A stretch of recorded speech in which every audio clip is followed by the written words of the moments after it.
देखिए जी, जो कोयटा का सरियाब के इलाका है, इंतहाई बड़ी आबादी है, गुंजान आबादी है, तारीख़ी आबादी है और अक्सरियती आबादी है। कोयटा शहर के अक्सर लोग यहीं रहते हैं। तो लेकिन यहाँ पे जितने भी हुक्मरान आए हैं उन्होंने सरियाब को मुकम्मल तौर पे नज़रअंदाज किया है। इससे कब जो हुकूमत आई थी उन्होंने लसानी बुनियादों पे तरक्याती काम करवाए, चंद गलियों तक महदूद रहे, बाकी जितने अरबों रुपए थे लूट मार के हिसाब बना दिए।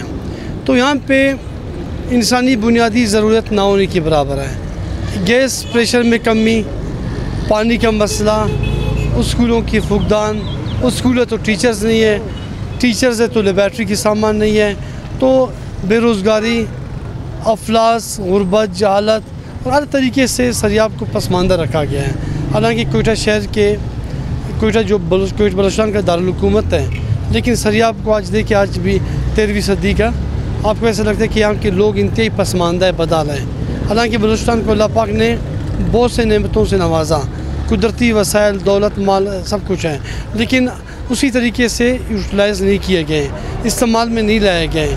आज सरियाब के लोग आप खुद साथ ही देख रहे हैं कि ट्रैक्टर्स खड़े हैं, पानी लोग पैसे दे के पानी मंगवा रहे हैं, हज़ारों रुपयों के एक हफ़्ते में पानी मंगवाते हैं।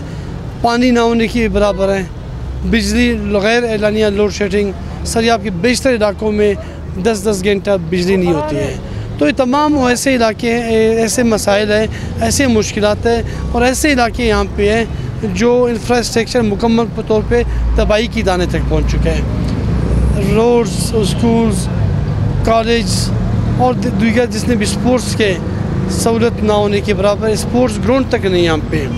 अगर एक दो स्पोर्ट्स ग्राउंड हैं वो भी कच्चे हैं, उन्हें अभी तक ग्रासी नहीं किया गया है। क्रिकेट ग्राउंड भी नहीं है, हॉकी ग्राउंड्स भी नहीं है, एल क्लब्स भी नहीं है। तो ये तमाम वो चीज़ें हैं कि हम इंशाअल्लाह ताला, मैं मेरी पार्टी कामयाब होने के बाद हमारी जो पहली तरजीहत होगी इस पसमानदा इलाकों को इन्हें यहाँ पे सहूलियतें मुयसर करना और इन्हें सहूलियतें देना है।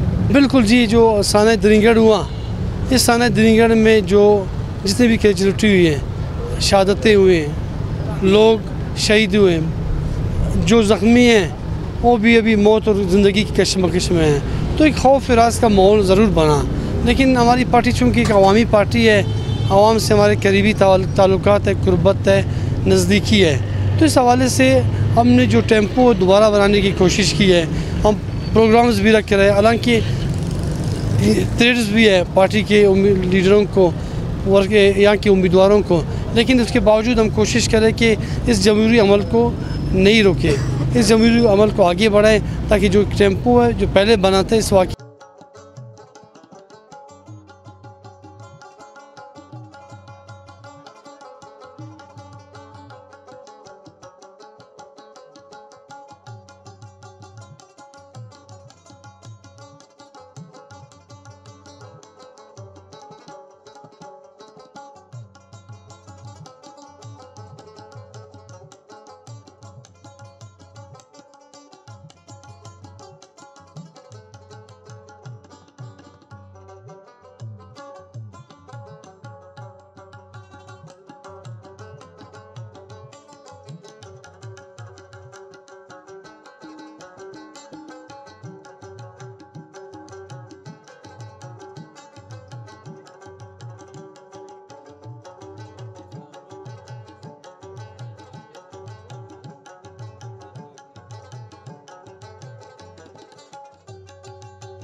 वोटर्स से अपील करना चाहूँगा कि वो 25 तारीख को अपने घरों से निकलें, अपना कीमती वोट इस्तेमाल करें। उन लोगों को जिन्होंने हमेशा इक़्तिदार में आकर बलूचिस्तान के अवाम को पसमानदा रखा, बदहाल रखा और जो उनके फंड्स थे उन्हें लूट मार का शिकार किया।